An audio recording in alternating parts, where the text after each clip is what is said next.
Hi, everybody. This is Becky Grabski, and I'm interviewing Kim Dayashroy Field right now for the Sri Chinmoy Disciple Experience.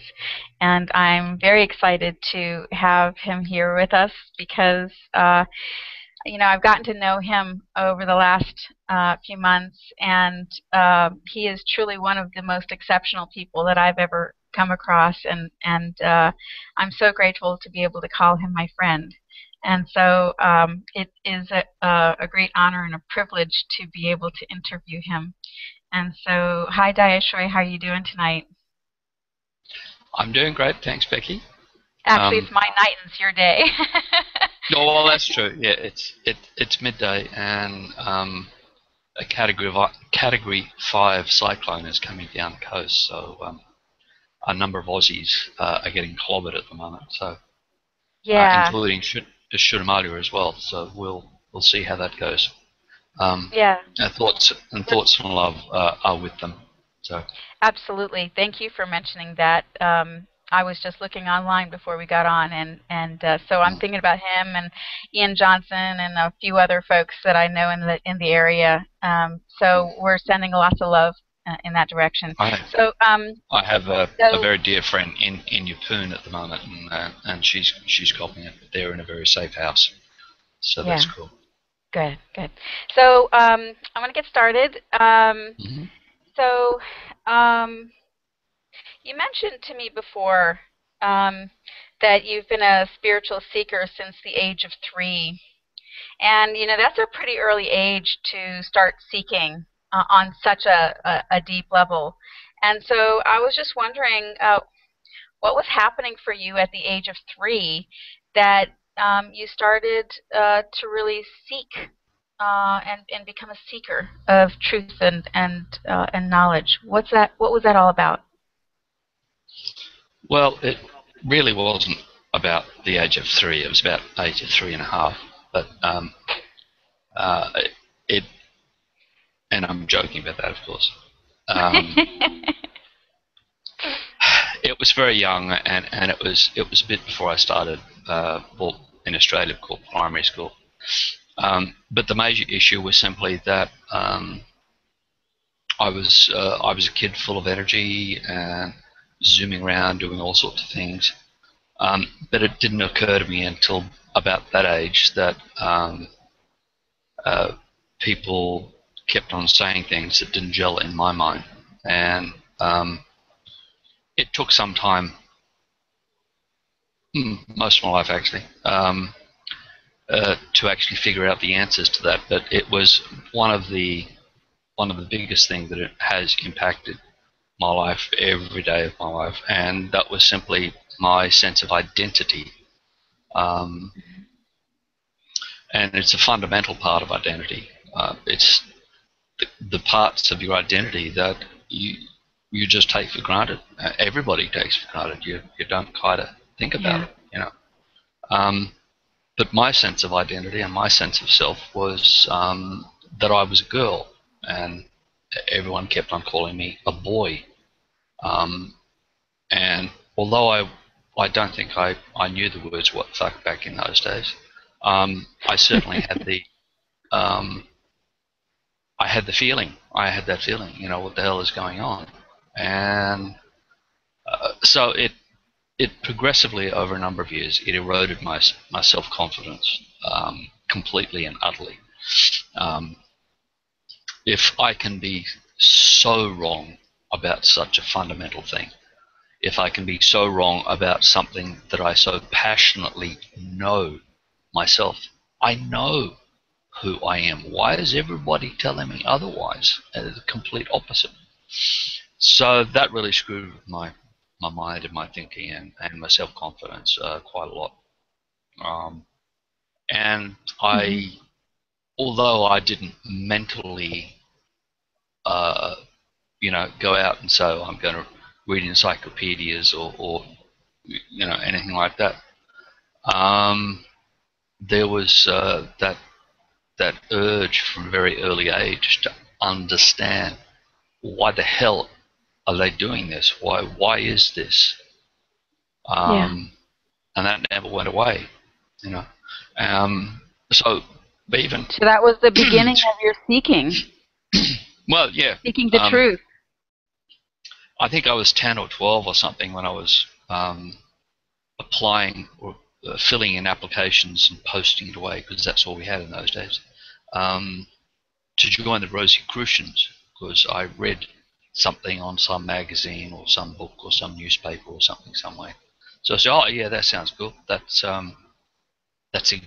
exactly the sort of stuff I'm thinking about, exactly the sort of stuff I want to know about. That will help me understand who I am and understand my real identity, you know. So yeah, that was a big deal. Of course, they wrote back and said, "Oh, excuse me, give us a call in another 10 years or something," you know. So that was a bit disappointing. But I'd been searching for a very long time, and I was a bit of a information sponge. Yeah. Many of my family and friends regret that, but yeah, I'm an information sponge. I love information and details. And I'm pretty good at actually sprouting back to them anyway. Yep. You know, the fact that you identify yourself as female inside while your body on the outside is male, that is called being transgendered. Is that correct? Yes.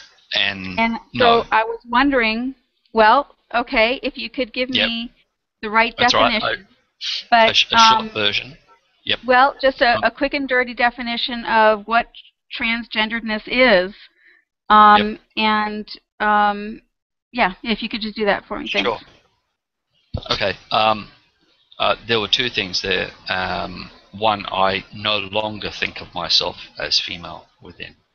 I think of myself as both within, male and female together. But that's sort of a new thing, though, in the span of your lifetime. I mean, but you know, as far as you know, like when you were younger and when you were starting to seek and when you were trying to figure all this stuff out, you really identified yourself as being female inside, right? And so, absolutely. And it was just that was that dichotomy of female inside, male outside, and so anyway. I mean, it's kind of cool that you've gotten to a point now where you recognize yourself as both. But but if you could do me a favor, just define what that is, because this is a really important thing here I think that people don't really know about. They don't know that, in fact, there's something that actually happens in the brain when you're in utero that actually causes this to actually happen. This is a medical thing. And so I was wondering if you could give a sort of a quick definition of what transgendered is, and also if you could do a quick just telling what happens in the brain when you're in the womb. Okay. The scientific or the medical community in the Western world anyway have discovered through the dissection, obviously post-mortem, of thousands of transgendered or transsexual brains, that there's a part in the hypothalamus which is in fact related to a person's identity, and it's dimorphic. There is no continuum between male or female.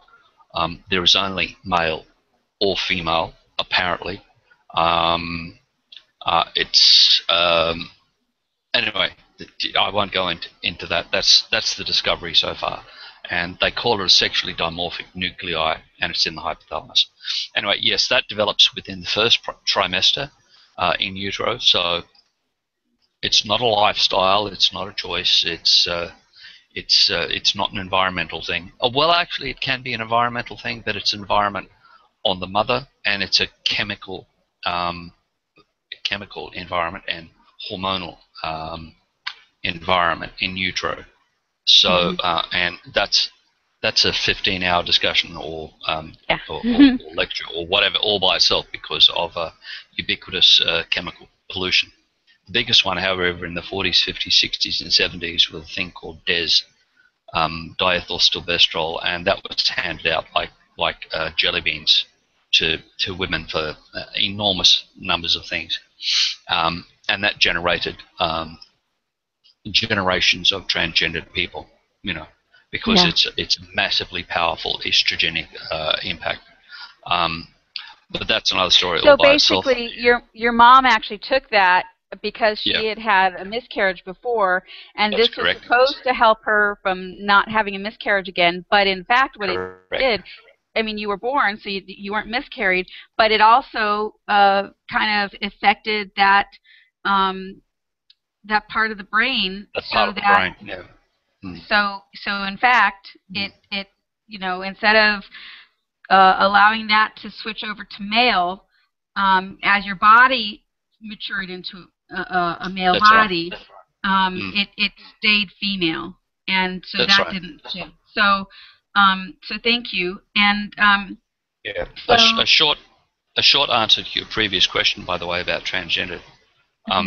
The word transgender is just a word, and it has, because of misuse and misunderstanding, it has become an umbrella term that is used willy-nilly all over the place by everybody, to the point where it's become utterly useless to describe anything. One would suspect that it means between genders, but unfortunately nowadays it can mean anything from transvestism to drag queens, to intersex, to all sorts of things. And therefore it's become meaningless because people have grabbed it, they've run with it, and they've made it their own personal word for whatever it is they're trying to describe. And they're adamant that their meaning is the correct meaning. Unfortunately, there's dozens of people and organizations that have run with that word or that label, and they're adamant that their version is the correct version. So unfortunately, it was our condition, which many people call transgenderism, was also called transsexual. I don't know, back when women still didn't have the vote yet. It's so archaic, but they thought everything. That was back in the day of Freud. Freud thought everything was. So what do you consider yourself, though? Like, well, it's a label. The definition that I'm looking for is more like, so part of being transgendered is, okay, you're in the male body with a female identity, but you're not gay, and so that's kind of what I'm looking for, is like, how does that actually operate? So you're a heterosexual male that has a female identity inside, or not anymore so much, but is that correct? No. Yeah. Yes. Okay. It's the Western medicine is just starting to catch up with what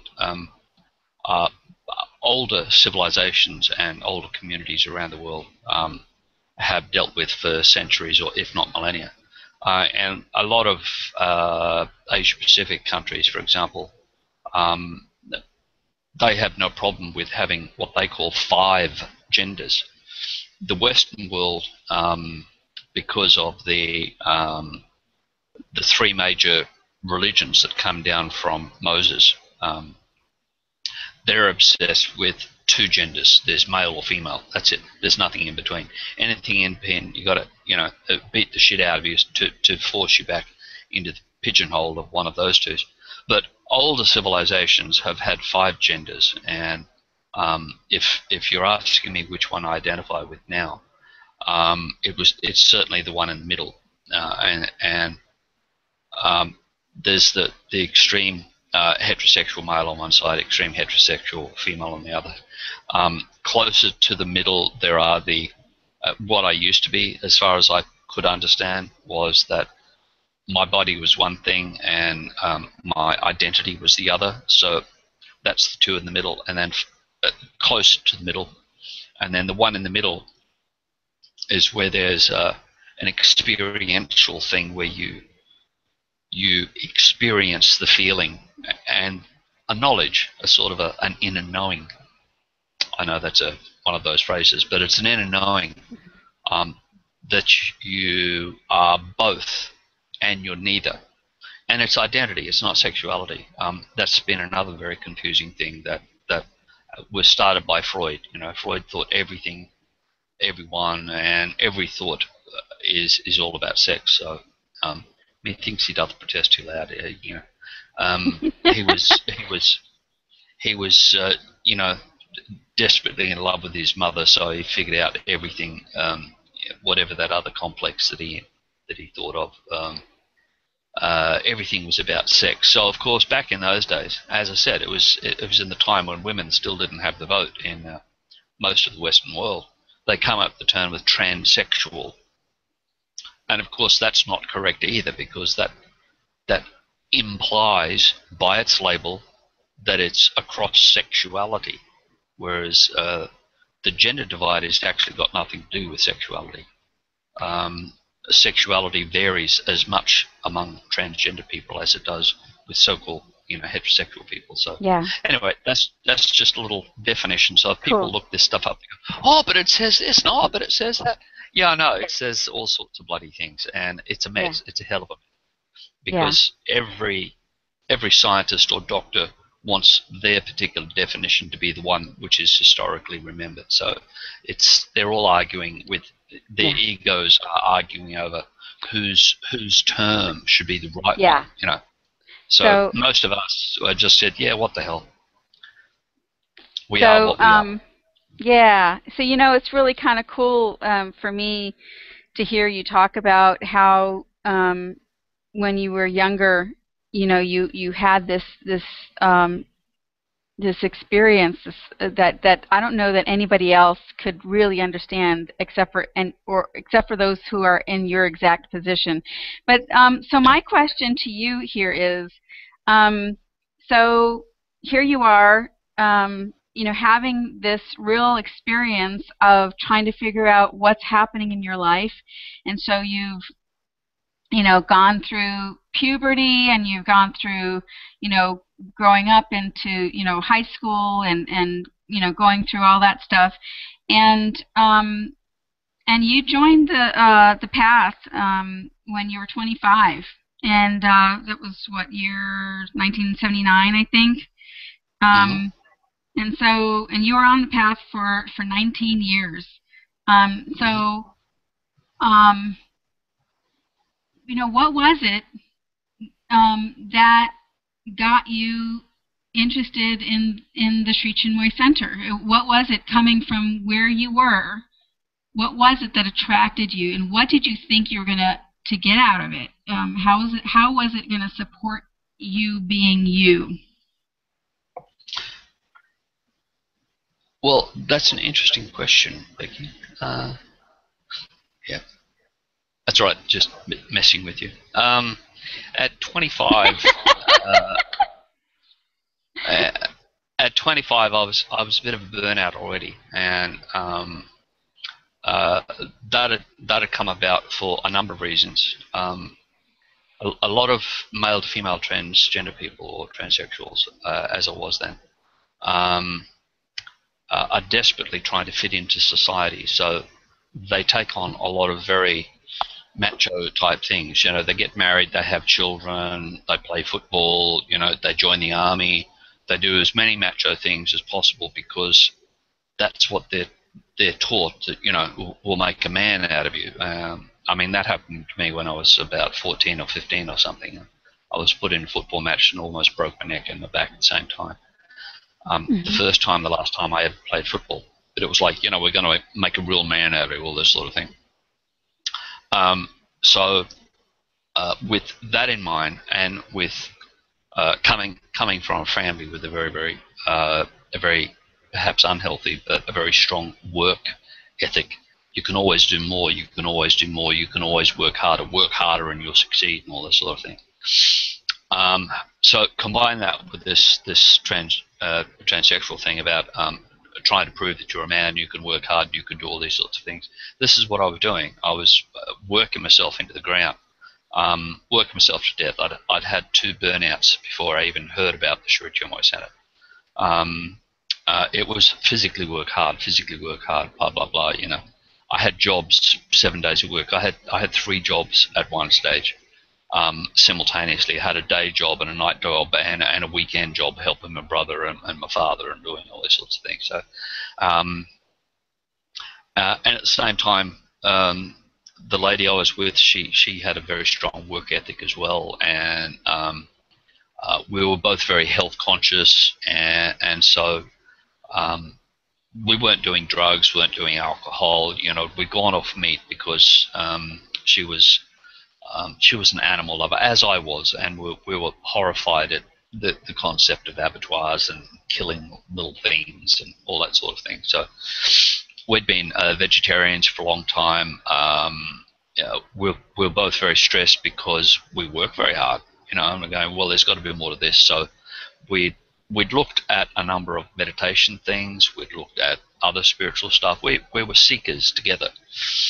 And she and I actually came to the centre together, but she didn't stay long. Obviously, she was smarter than me. But anyway, she didn't stay long. And unfortunately, that also broke us up. We were heading down, you know, we were deeply in love, and we were going to get married and do all that sort of thing. So you might say our joining the centre kind of broke us up because we weren't married already, you know, officially.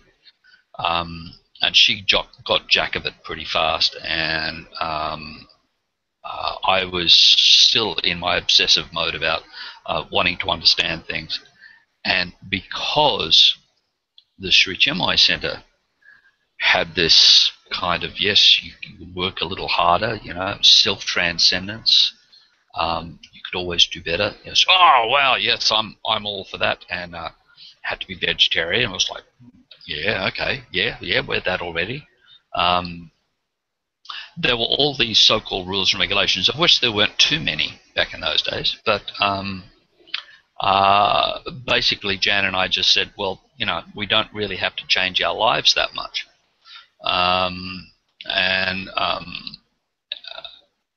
Anyway. I stayed. She didn't, and so why did you stay? Like, what was it about being in the centre? Like, what did that give you?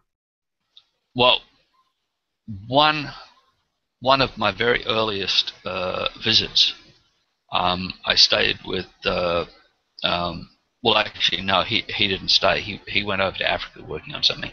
I stayed at Swapan's apartment that was just around the corner from the Enterprises, and I was my little space was in the dining room, and I'd set up my shrine, you know, on one of the chairs. Oh well, never mind.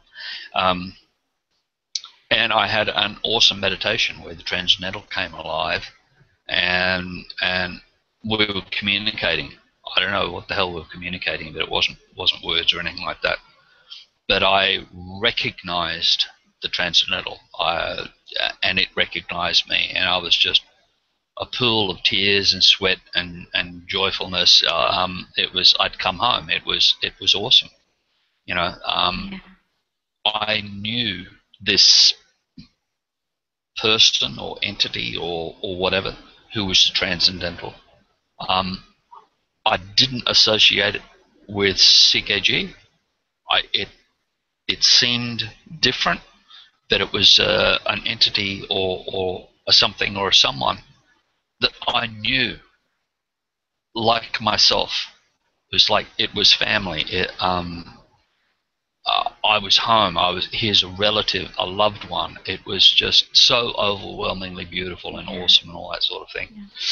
And only in the days later did the association with Sri Chinmoy come in. Oh yeah, transcendental. That's Guru. Oh yes, okay. So Guru's the one, yeah, okay, blah, blah, blah.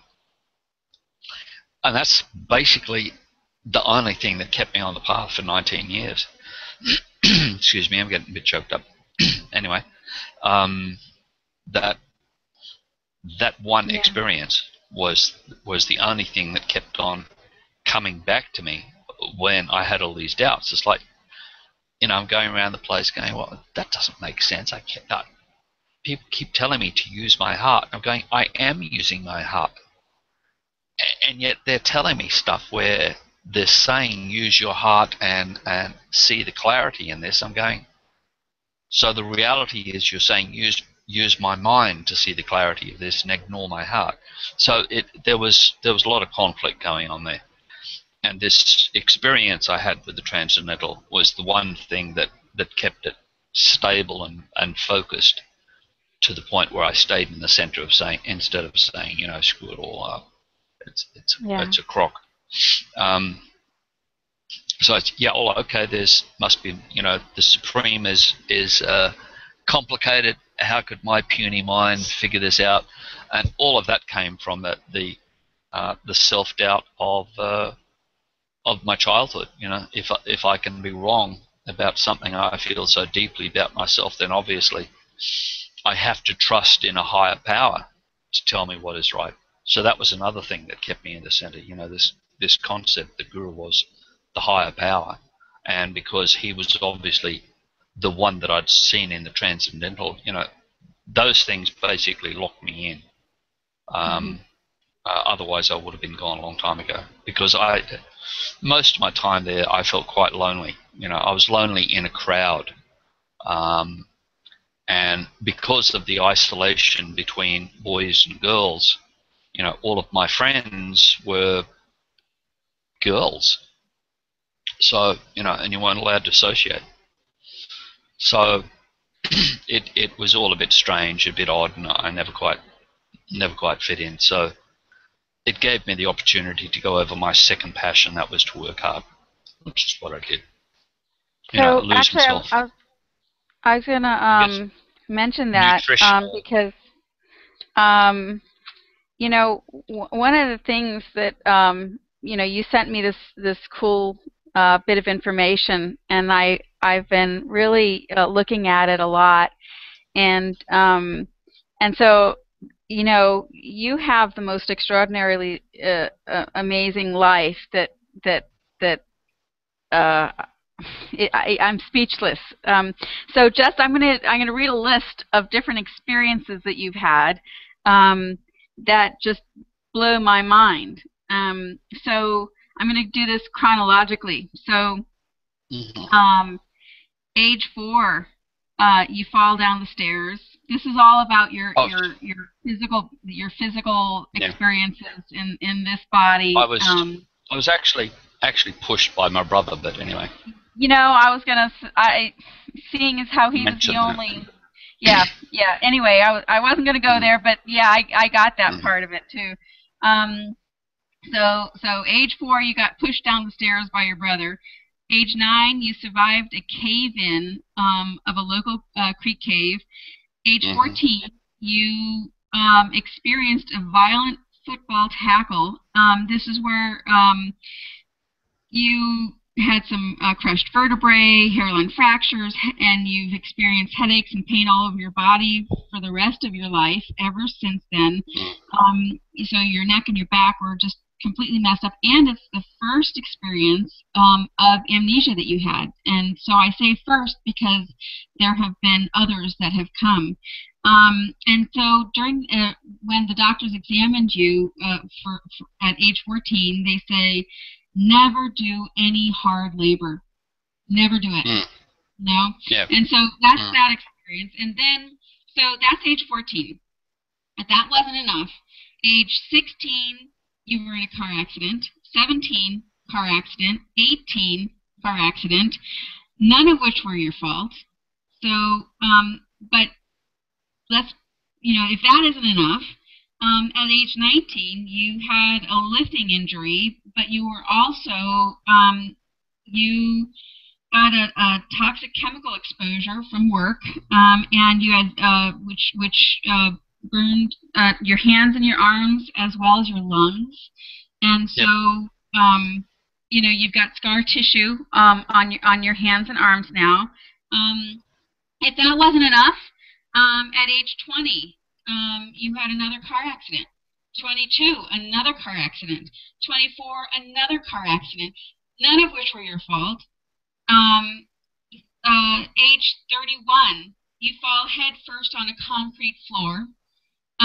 Age 32, another car accident, again, not your fault. At age 38, you're just, by the time you're 38 years old, you are suffering massive pain and massive fatigue every moment you breathe. It's like not going away. It's like this is what you're living with every moment. Age 40, you get into another car accident. Not your fault. You're sitting in the back seat. And then 41, at age 41, you have a head injury. And that actually takes place in the basement of Anand Brahma when you were redoing the basement there, and you had your head injury. And so I kind of relate this list because it boggles my mind that you're still alive. Yeah, and that me too. That you've experienced all of this stuff, and on top of the experience of your transgenderedness and all of the issues that you've had with that, and so through all of these accidents and through all of these physical things that you've experienced, you still work really, really hard. I mean, extraordinarily hard. And so, you wrote something here on this thing that you sent to me. And this was, I think, when you were around 38 years old. You're talking about your functioning on your reserves, that you were just through your sheer willpower. You said you were working 12 hours a day, 7 days a week for the first 6 months or more of this project that you were working on, and then pulled it back to 6 days a week after. And by the way, this is hard physical labor. This isn't just like going to an office job and at a desk. This is like amazing, hard physical labor that you're doing. So you're working 7 days a week for 6 months, and then you pulled back to 6. Because of due to exhaustion and numerous migraines that were beginning to come too frequently. And then you say, once again, I considered this. This is the thing that that's interesting to me. Once again, I considered this exhaustion a form of laziness, and because of my strong spiritual beliefs, I felt that I had to go on and force myself through this period of spiritual weakness. If I was spiritually strong, then I would be physically strong, and vice versa. So I used willpower to fuel my trembling physical body as it continued to implement my zealous belief in ridiculous feats of self-transcendence. Silly me. So that's what you wrote in that piece there. So what's all the So did the self-transcendence thing, was that because you were on the path and because that was Guru's thing, the self-transcendence thing, or was that something that was sort of innate in you and it just happened to kind of click together? What was that all about? Becky, it's complicated.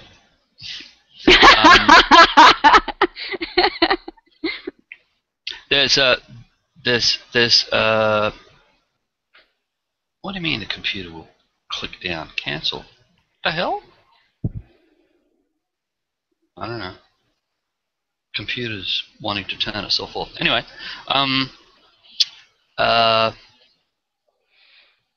there's an unfortunate statistic amongst transsexuals, transgenders, whatever label you want to use, and that is something like 41% or something successfully commit suicide. And generally that's in their teenage years or early 20s, early 30s, something like that. but something like 70% of 70% of transgenders or transsexuals at least attempt suicide a number of times in their lifetime, because it's just so horrendous. It's just so incongruous. It's just so wrong. Everything about life is just so wrong. And the other aspect of that is that there's a sense of hope that if you take risks, if you work hard enough, if you do all this sort of thing, then maybe you'll be killed by accident or something. Apparently, there's statistically, they've discovered, obviously in genius retrospect, that a lot of bomb disposal people who were killed were actually, in the army or the military, in armies all over the world. For decades now, they've gone back and they've looked at records, and there have been mentions in doctors' records, that they mentioned a sense of transsexual nature or transgenderedness or something like that. Mm-hmm. And there's always this sense of going for something incredibly macho or dangerous or something, in the hope that maybe you'll die, or it will contribute eventually. So it's not only the hard work, but it's hard work taking risks, and it's hard work to the point where you'll hope you have a heart attack or do something, or like I did sandblasting and industrial cleaning on mass, oil refineries, aluminum plants, big ships, marine equipment, phosphate and fertilizer factories, refineries, all these sorts of things. The asbestos manufacturing industry. My brother and I did so much work at James Hardie, it was ridiculous. Cleaning pumps and filters and machinery, it was all stainless steel. So we were using bicarbon, all that sort of thing. Now, he died a few years ago from that exposure, but I've actually had more exposure than him. I've taken all the asbestos lagging off the Anabrama steam pipes in the basement. Took away all the asbestos that was around the boiler, cleaned it all up, and a tutor and I then went back and we put fiberglass, I think it was non-toxic stuff all over it to get rid of it. But and that was because all the steam pipes were exposed when we pulled the old coal rooms apart, and before the new ones go back up. I was adamant I was going to fix all this before it becomes unserviceable for another 50 years. So I did all that myself. I made sure no one was around. I was very careful to clean it all up, but I didn't protect myself because I still had this kind of death wish. I wish I would die. Guru, please kill me. My life is utter misery. I don't want to keep going like this. When is this going to end? So, of course, I just took risks all the time. And that was just another risk. And then my brother, I keep on complaining about him, whinging. He's a miserable bastard, but, God love his soul or whatever. He died before me, and that pissed me off as well. I was the one that wanted to die. And he got it, so I was pissed off. That was something else he got that I wanted. So anyway, but these are the attitudes that drive a lot of transgender people. That's all. And it's no work is too hard. No amount of work is too much until the body simply won't work at all. So it's a bit like a couple of those marathon runners I saw. I think it was the Boston Marathon or some marathon recently. The African lady was just barely on her hands and knees. She was 10 meters from the finish line or something, and she was going to finish it no matter what. The body The body wasn't wanting to do it, but she was. So I understand that completely. That's kind of being like, that's my life. Yeah. Yeah. But I'm still here. That's very annoying. Yeah. Well, so you know, it's. I'm glad you're still here. Yeah, Because, thank you. Yeah.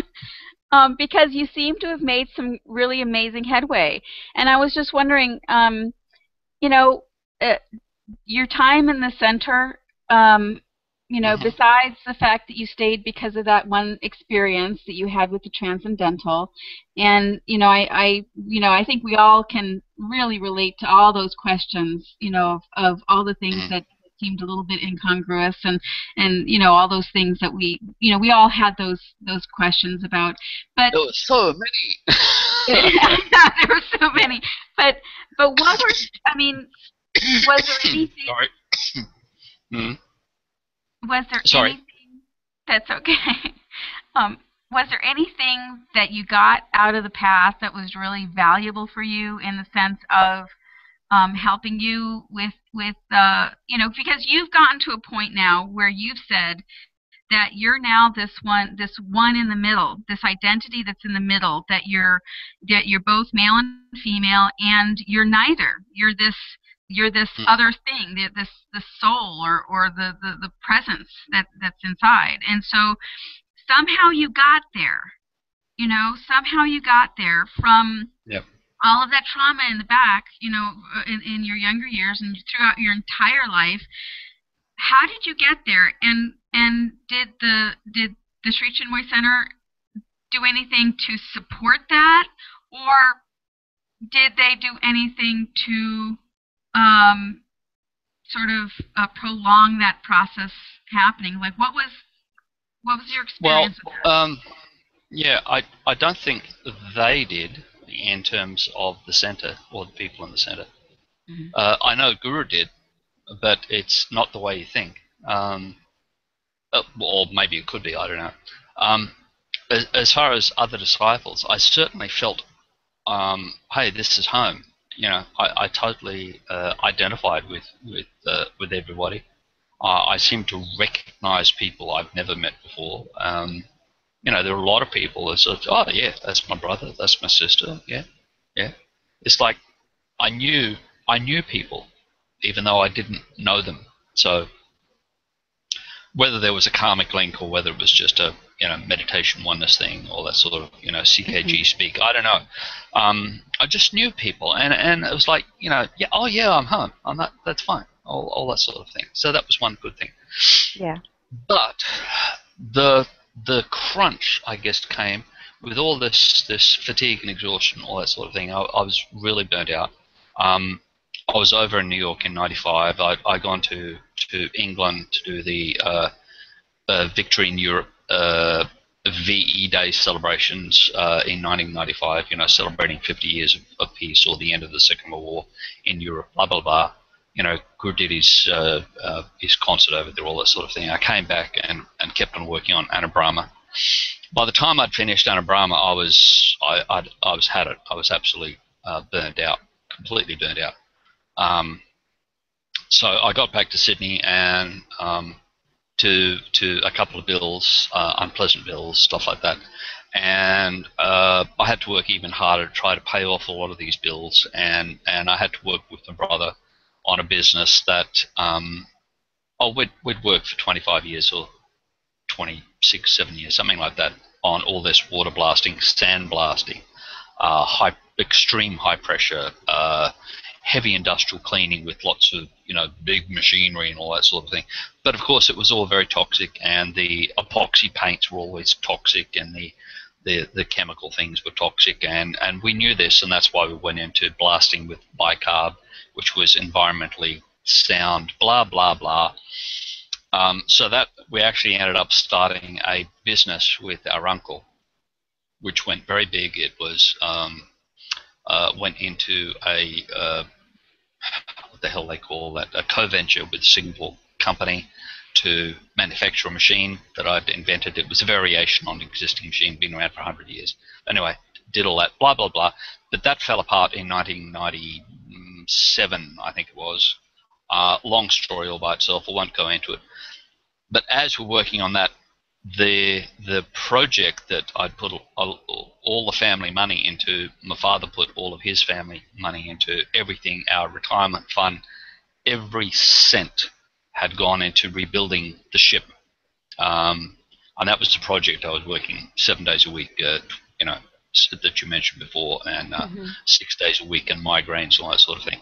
Anyway, that had come a cropper because some very clever dick lawyer had found some fine print where they could, although unethically and immorally, as it was, they could, on a legal technicality, they could grab the asset and take ownership of it and do all this sort of thing. Anyway, that backfired on them. They had the asset, but they didn't have the business, so they messed it up big time, fucked it up big time.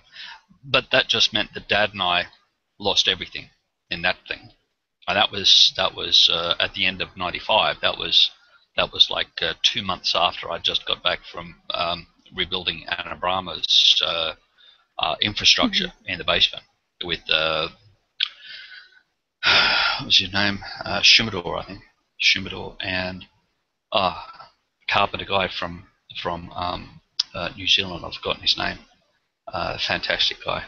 Anyway, he did so much physical work on that as well. Anyway, so it got back from doing all that in '95, and a couple of months later we lost the ship. So we essentially had lost our entire everything, our retirement funds, all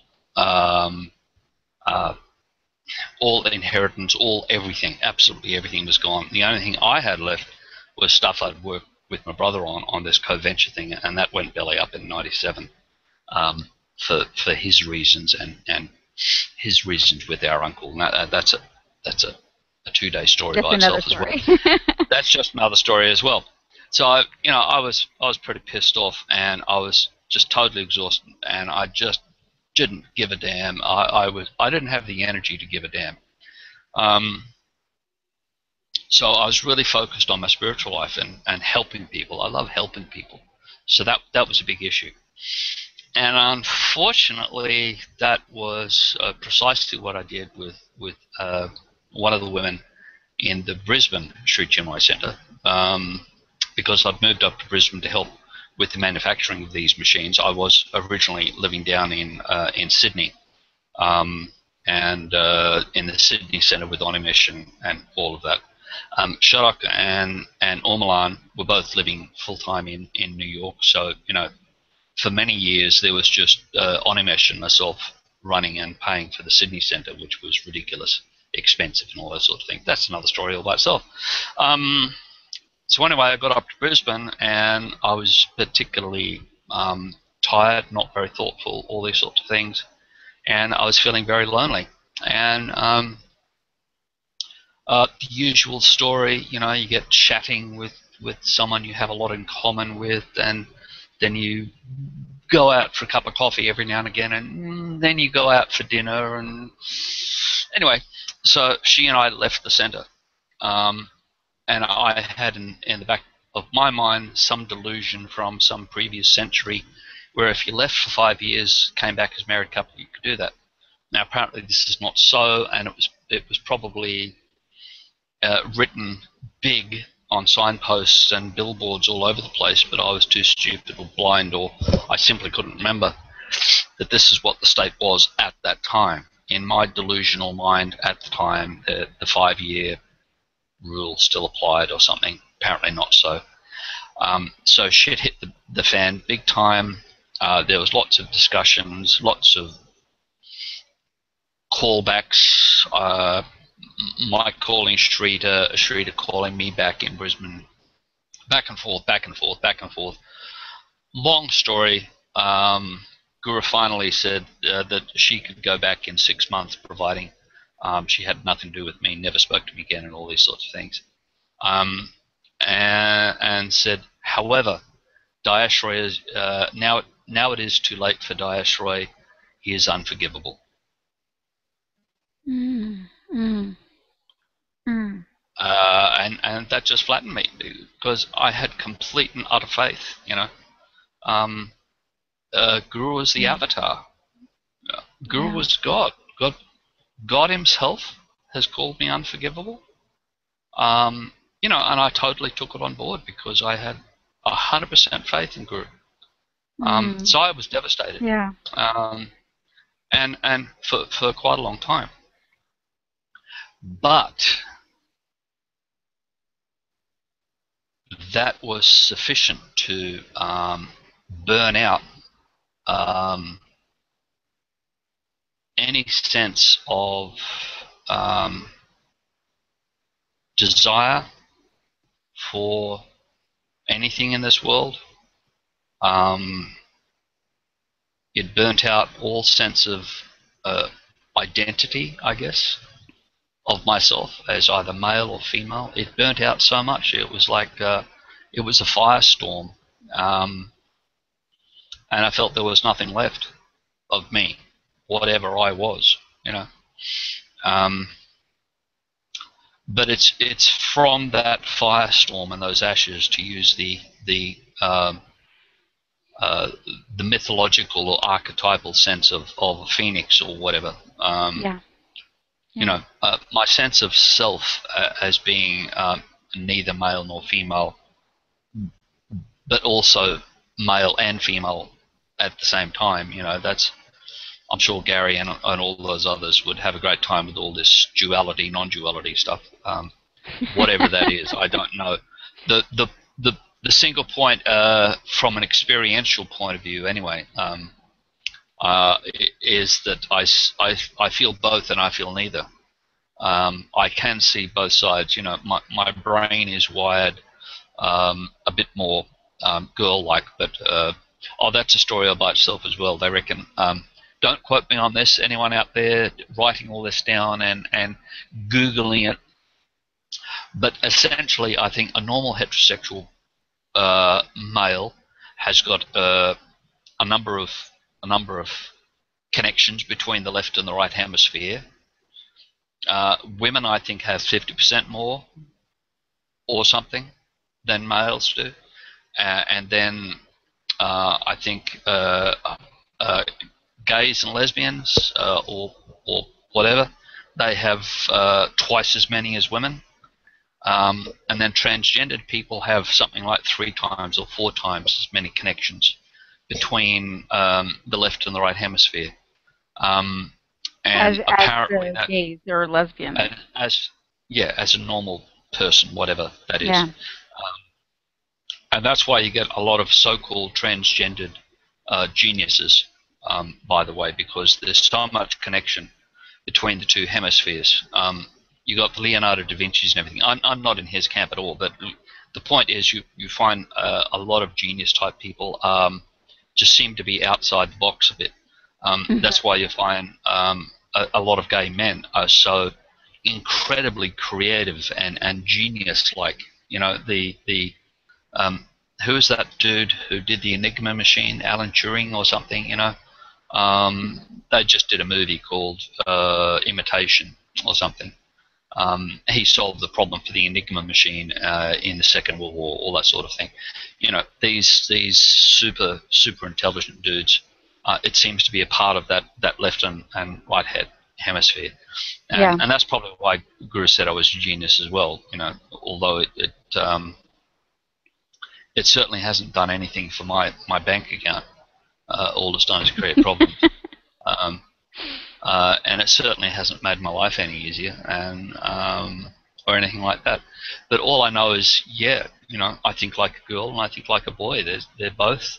It's all there, and it's not sexual. It's very asexual. The whole sexual desire thing. Even for the woman I left the centre with.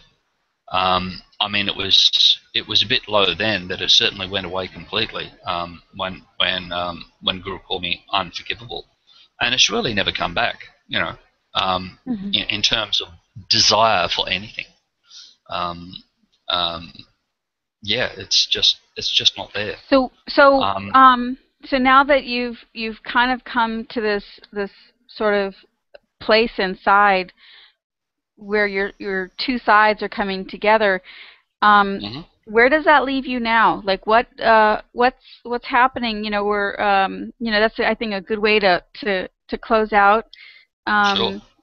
Where does that leave you now? That's a work in progress. And frankly, I have no idea. It is a work in progress. All I'm doing at the moment is basically living with my elderly father, who's 89 years old, and that's driving me nuts. Who can live with their parents, really? Anyway, Don't ask me that question. Don't ask me that question. Right? Everybody feels that way. I know. Yeah. So I don't know. It's I have to see where I'm going, and not a great deal's happening because I don't want it to happen necessarily at the moment. I'm chilling out. I'm spending a lot of time in my room, in my cave, and every time I have a bit of energy or something, I go out and help people and do stuff and fix stuff and all that sort of thing, and I have a lot of fun. And then I come down and I have to rest or sleep for 3 days or something, and that's just fine.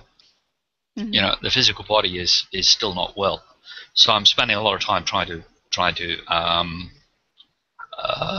placate the physical body so it's not giving me so much pain. I'm treating it a lot better. I'm not asking a great deal of it. I'm reading as many books as I can to learn. I'm teaching myself how to procrastinate, and it's a hard task, but I'm getting there. I'm slowly remembering, and it's good. I've got to remind myself. I've got posters all over the world. Don't do it now. Do it tomorrow. But it's a hard one. It's something I've got to work at. But that's a bit it. And despite the fact that I'm jabbering on now, I'm not talking all that much nowadays. I'm just I like to keep to myself and talking to people and socializing and everything, and especially having to type. My hands, I can't type. It's painful. So I don't do much on the alumni group because it just takes so much to actually type. So my question. I'd much rather talk. Mm-hmm. Yeah, my question is, so in this coming together of these, everything just kind of coming together for you, is there a greater sense of peace? Is there a greater sense of well-being? Oh, yeah. Is there, like, what's happening on that spiritual front, for you? Is, what's happening there? Is there a greater sense of love or peace or harmony? What's happening with that? What's your experience with that? There's a greater sense of peace and harmony, definitely. But I seem to be overwhelmingly interested in what's happening in the world at the moment, and that seems to be incongruous with where I'm feeling myself. So I don't know where this interest in the world is coming from, but that stresses me out a bit. So that's something else I've got to put posters on the wall. Step back, stop worrying about the world, stop worrying about things you can't fix. It's outside my sphere of influence, so stop worrying about it. That sort of thing. Yeah. So that's in contrast to the sense of not worrying about anything. So it seems I do have concern, and I do have interest in what's going on to my brothers and sisters in the world. I realise it's all an illusion, but the illusion is still painful. The learning process is still painful, and I know pain is an illusion, etc., etc. I know all the theory is just having to put that in practice, or finding a way to put that into practice. and make it experiential rather than theoretical. You know, Yeah. And that's a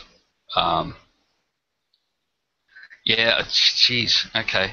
I hate to mention something that CKG said, but there was one of those aphorisms about many people know what to do, but few people know how to do, and fewer still dare to do, or something like that. You know, I'm paraphrasing. I'm not sure that they're the exact words, but I certainly understand that. You know, there's a lot of us that have the theory, and we have the knowledge, and we have all these sorts of things. But then we go, you know, how the fuck do you do that? That's, you know, that's a lot harder. And then when you can figure out how to do it, you go, oh, Jesus, you know, that's risky. You know, I've stuffed up a few times in my life. Do I really want to go there again? You know, so it takes actually a lot of courage to actually go back and revisit some things. You think, oh, no, I've dealt with that, you know, but in fact we haven't. And I think it might have been Sharantan or Pranavananda or one of those dudes back in the early 80s that said, yes, we've all done it, but have we done it enough? I thought that was a great aphorism. That was one of their own, you know. Yeah. So I'm sure Sharantan will correct me on that or find someone who said it. I thought that was a pretty funny one, but that was back for me. For me, it was early days. For them, you know, I think they'd probably been in the centre for 20 years by then, or let's see, no, 67 or 70. No, 13 years. 13 years. Yeah. By that stage. So. Yeah. Yeah. Okay. Anyway, yeah. So it's a short answer. Still a work in progress. Still working on it. Still learning I have how to say, I'm really glad for it. Step out.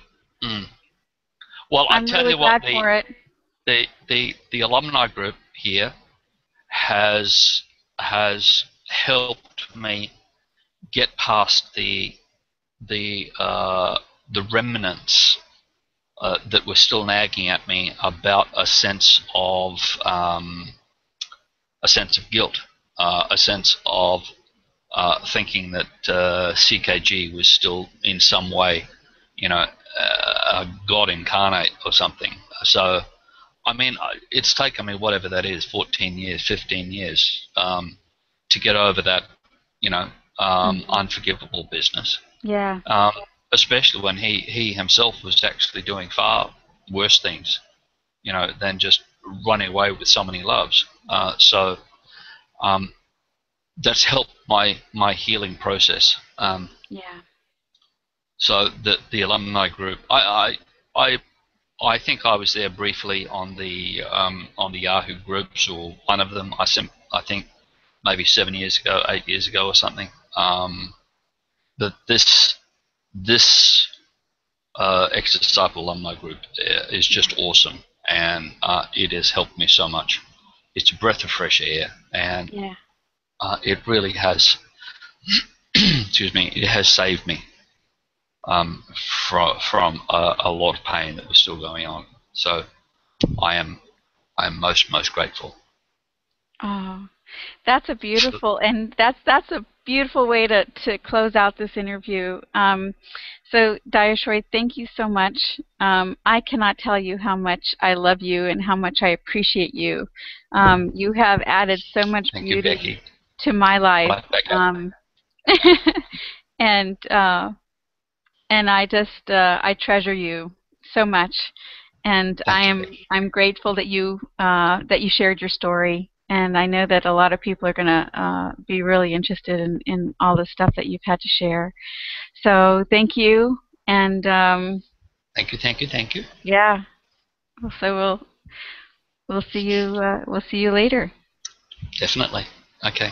Thanks, Tom. Bye. Very much.